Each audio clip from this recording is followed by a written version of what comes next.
আসসালামু আলাইকুম। সৃষ্টি রেসিডেন্সিয়াল স্কুলের অনলাইন ক্লাসে সকলকে স্বাগতম। তো আজকে আমরা ষষ্ঠ শ্রেণীর ইংলিশ ফার্স্ট পেপার তথা ইংলিশ ফর টুডে এই বিষয়ের একটা আনসিন প্যাসেজ নিয়ে আলোচনা করব। তো আজকে আমাদের আনসিন প্যাসেজের আলোচ্য বিষয় হচ্ছে চার্লস ডিকেন্স, অর্থাৎ চার্লস ডিকেন্সকে নিয়ে আজকে আমাদের আলোচনা। তো আমরা প্যাসেজটা শুরু করি, যে চার্লস ডিকেন্স সম্পর্কে আসলে প্যাসেজে কি বলছে সেটা আমরা একটু আগে পড়ি। তো চার্লস ডিকেন্স বলতেছে যে Charles Dickens is the most popular English noblest of the 19th century। Charles Dickens ছিলেন 19 শতাব্দীর সবচেয়ে বিখ্যাত একজন ঔপন্যাসিক। চার্লস ডিকেন্স ছিলেন 19 শতাব্দীর সবচেয়ে বিখ্যাত একজন ঔপন্যাসিক। He was born in 1812 at Landport in England. তিনি জন্মগ্রহণ করেছিলেন হি ওয়াজ বর্ন ইন 1812 1812 সালে তিনি জন্মগ্রহণ করেছিলেন অ্যাট ল্যান্ডপোর্ট ইন ইংল্যান্ড। ইংল্যান্ডের ল্যান্ডপোর্ট নামক জায়গাতে তিনি জন্মগ্রহণ করেছিলেন। Dickens had to pass through a time of great suffering in his boyhood। বলতেছে ডিকেন্স হ্যাড টু পাস, ডিকেন্সকে কাটাতে হয়েছিল বা অতিবাহিত করতে হয়েছিল through a time of great suffering, অনেক কষ্টের মধ্য দিয়ে, ইন হিজ বয়হুড, তার বাল্যকালে, অর্থাৎ ডিকেন্সকে তার বাল্যকালটা কাটাতে হয়েছিল অনেক কষ্টের মধ্য দিয়ে। His father was arrested for death. তার বাবাকে গ্রেফতার করা হয়েছিল ঋণের দায়ে তার বাবাকে গ্রেফতার করা হয়েছিল বা বাবা বন্দী হয়েছিলেন। Then his mother sent him to a factory to work. এরপরে তার মা তাকে একটা কারখানায় পাঠালেন কাজ করার জন্য। Letter when his father died, পরবর্তীতে যখন তার বাবা মৃত্যুবরণ করেন, his mother remarried, তার মা পুনরায় বিবাহ করেন। অর্থাৎ পরবর্তীতে যখন তার বাবার মৃত্যু হয়, তার বাবার মৃত্যুর পর তার মা পুনরায় আবার বিবাহ করেন। As a result, এর ফলশ্রুতিতে Dickens had to undergo a great torture in the hands of his stepfather and step aunt। বলতেছে যে এই যে তার মা যখন আবার পুনরায় বিয়ে করার পর ডিকেন্সকে তার সৎ বাবা এবং সৎ ফুপুর হাতে অনেক নির্যাতন, অনেক কষ্ট সহ্য করতে হয়েছিল বা অনেক কষ্টের মধ্য দিয়ে যেতে হয়েছিল। Dickens David Copperfield is actually based on his own life. এখানে ডিকেন্সের পরে একটা অ্যাপোস্ট্রফি দেওয়া আছে, তার মানে ডিকেন্সের, এরকম অর্থটা হবে ডিকেন্সের। তো বলতেছে ডিকেন্সের লেখা David Copperfield is actually based on his own life. বলতেছে যে এইটা আসলে তার নিজের জীবনের উপরেই লেখা। অর্থাৎ চার্লস ডিকেন্সের ডেভিড কপারফিল্ড যে উপন্যাসটি রয়েছে, সেই উপন্যাসটি হচ্ছে তার নিজের জীবনের উপরে লেখা একটি উপন্যাস। ইন কোর্স অফ টাইম, সময়ের সাথে সাথে this boy became a world famous noblest. বলতেছে যে সময়ের ব্যবধানে এই যে ছোট্ট বালকটি হয়ে গেলেন পৃথিবী বিখ্যাত একজন ঔপন্যাসিক। His another two famous novels are বলতেছে যে তার আরো অন্য দুইটা বিখ্যাত উপন্যাস হচ্ছে tale of two cities and Pickwick papers এবং টেল অফ টু সিটিজ, এই দুটো হচ্ছে তার বিখ্যাত অন্য দুটি উপন্যাস। This great noblest passed away in 1870। বলতেছে যে 1870 সালে এই বিখ্যাত ঔপন্যাসিক মৃত্যুবরণ করেন। তো আমরা এই যে প্যাসেজটা পড়লাম, এটা ছিল চার্লস ডিকেন্স সম্পর্কিত এই প্যাসেজটি। তো আমরা সকলেই জানি যে প্যাসেজের উপরে আমাদেরকে দুটো কোশ্চেন আনসার করতে হয়।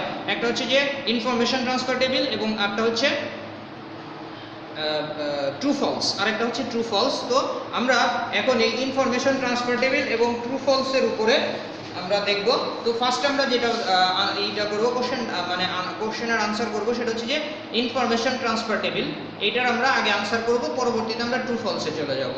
তো ইনফরমেশন ট্রান্সফার টেবিলে এখানে টোটাল 4টা কলাম দেওয়া আছে। প্রথম কলামে বলছে হু অথবা হোয়াট, অর্থাৎ হু মানে ব্যক্তিকে বোঝায়, আমরা সকলেই জানি। হোয়াট দ্বারা কোনো বস্তুকে বোঝায়, ইভেন্ট অথবা অ্যাক্টিভিটি। বলতেছে যে ঘটনা বা কাজ। হোয়েন মানে কখন, আর হোয়ার মানে কোথায়, অর্থাৎ কখন ঘটনাটি ঘটেছিল, কোথায় ঘটনাটি ঘটেছিল, এই বিষয়টা চলে আসছে। তো আমরা একটু করি, যেমন প্রথম কলামে বলছে যে Charles Dickens born. Charles Dickens কি করেছিলেন, জন্মগ্রহণ করেছিলেন। ইন ড্যাশ, আবার হোয়েনের ঘরে দেওয়া আছে ড্যাশ, আবার ওয়ারের ঘরেও ড্যাশ দেওয়া আছে।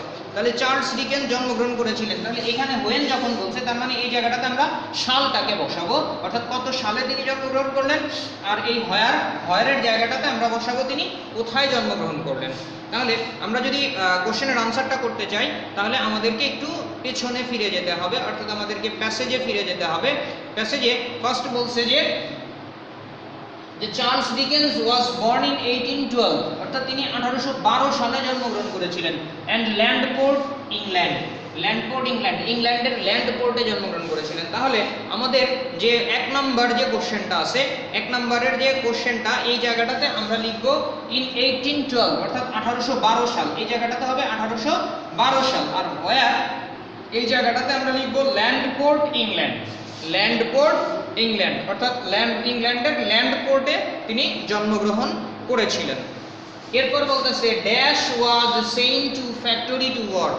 বলতেছে যে ড্যাশ ওয়াজ সেইন টু, এখানে যাকে পাঠানো হয়েছিল, যে ব্যক্তিটা, সেই ব্যক্তিটাকে আমার বসাতে হবে যে was sent to a factory to work. বলতেছে যে একটা ফ্যাক্টরিতে কাজ করার জন্য তাকে পাঠানো হয়েছিল। কাকে পাঠানো হয়েছিল? তার মা, যখন তার বাবা যখন ঋণের দায়ে গ্রেপ্তার হলেন, ঋণের দায়ে গ্রেপ্তার হবার পর তার মা তাকে ফ্যাক্টরিতে কাজ করার জন্য পাঠিয়েছিলেন। তাহলে আমার এই জায়গাটাতে হবে কি চার্লস ডিকেন্স অথবা হি। তাহলে আমার 3-এর আনসারটা হবে চার্লস ডিকেন্স। এরপর আসতেছে যে a tale of two cities. A tale of two cities is his famous dash. বলতেছে টেল অফ টু সিটিজ, এই যে এ টেল অফ টু সিটিজ, এই জিনিসটা আসলে তার বিখ্যাত কি? আমরা জানি তিনি একজন কি ঔপন্যাসিক, নোভেলিস্ট। তার মানে এই জায়গাটাতে আমার কি হবে? Novel. A tale of two cities is his famous novel. A tale of two cities হচ্ছে তার একটা বিখ্যাত উপন্যাস। এরপর বলতেছে he died at the age of dash. তিনি মৃত্যুবরণ করেন, ড্যাশ বয়সে তিনি মৃত্যুবরণ করলেন।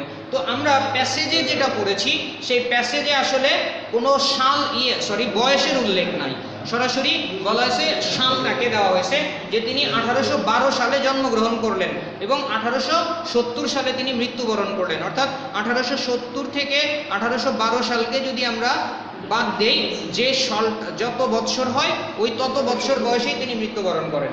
অর্থাৎ 1870 সাল থেকে 1812 সালকে যদি আমরা বাদ দেই তাহলে এখানে দাঁড়ায় টোটাল আনসারটা হয় 58 বছর। অর্থাৎ he died at the age of 58, তিনি 58 বছর বয়সে মৃত্যুবরণ করেন। তো এটা ছিল আমাদের ইনফরমেশন ট্রান্সফার টেবিলের যে সবটি, সেই সবটা আমরা সলভ করলাম। তো এবারে আমরা একটু সেটার উত্তরগুলোকে দেখব যে আসলে আমরা যে সলভটা করলাম সেটা ঠিক আছে না ভুল করলাম, সেটা আমরা একটু দেখব। এখানে আনসার চলে আসছে যে answer to the question number 4, আমাদের পরীক্ষার খাতায় ঠিক এভাবেই লিখবো answer to the question number 4। যেমন ফার্স্ট বলছে 1 নম্বরে যে তিনি জন্মগ্রহণ করেছিলেন 1812 সালে, তিনি জন্মগ্রহণ করেছিলেন ল্যান্ডপোর্ট, ইংল্যান্ড, ইংল্যান্ডের ল্যান্ডপোর্টে জন্মগ্রহণ করেছিলেন। তারপর চার্লস ডিকেন্স কে পাঠানো হয়েছিল। এরপর বলতেছে যে তিনি আ টেল অফ টু সিটিজ হচ্ছে তার একটি উপন্যাস, নোবেল, এবং 58 ইয়ার্স। বলতেছে যে অ্যাট দ্য এজ অফ 58, অর্থাৎ 58 বছর বয়সে তিনি মৃত্যুবরণ করেন। তো এটা ছিল আমাদের ইনফরমেশন ট্রান্সফার টেবিলের আনসারটুকু। তো এখন আমরা চলে যাব ট্রু ফলসটাতে, যে ট্রু ফলসে কি বলছে আমরা সেই ট্রু ফলসটাকে একটু দেখব। সো ট্রু ফলসে ফার্স্ট বলছে যে Charles Dickens had a sad boyhood. Charles ডিকেন্সের ছিল একটা মানে দুঃখপূর্ণ বাল্যকাল, বা তার খুব কষ্টের বাল্যকালটা ছিল, তার খুব দুঃখের বা তার খুব কষ্টের। তো আমরা প্যাসেজেও পেয়েছিলাম যে আসলে তার বাল্যকালটা কেটেছিল খুব কষ্টে। সুতরাং এখানে যে বাক্যটা দেওয়া আছে এটার আনসার হবে আমার ট্রু, অর্থাৎ টি। এরপর বলছে Dickens was most popular as A dramatist. Dickens was most popular, Dickens সবচাইতে বেশি জনপ্রিয় ছিল অ্যাজ এ ড্রামাটিস্ট, একজন নাট্যকার হিসেবে ডিকেন্স সবচাইতে বেশি জনপ্রিয় ছিল। আসলে কি তাই? আমরা পেয়েছিলাম তিনি হচ্ছেন একজন সবচাইতে জনপ্রিয় একজন ঔপন্যাসিক। তার মানে এই জায়গাতে বলছে ড্রামাটিস্ট, নাট্যকার, তার মানে এখানে বাক্যটা ভুল দেওয়া আছে, আমাকে এটা হবে ফলস। কারেক্ট আনসার হবে Dickens was most famous as a novelist. Dickens was most famous as a noblest, তিনি একজন ঔপন্যাসিক হিসাবে সবচাইতে বেশি বিখ্যাত ছিলেন। এরপর বলছে number C, David Copperfield is written on the basis of Dickens own life. বলতেছে যে ডেভিড কপারফিল্ড এটা ডিকেন্সের নিজের জীবনের উপরে লেখা। আমরা প্যাসেজেও পেয়েছিলাম তাই যে ডেভিড কপারফিল্ড হচ্ছে তার নিজের জীবনের উপরেই লেখা, তার মানে এখানে যে সি যেটা দেওয়া আছে এই সিটাও হবে আমার ট্রু। নাম্বার ডিতে বলছে Dickens father was arrested for committing a crime.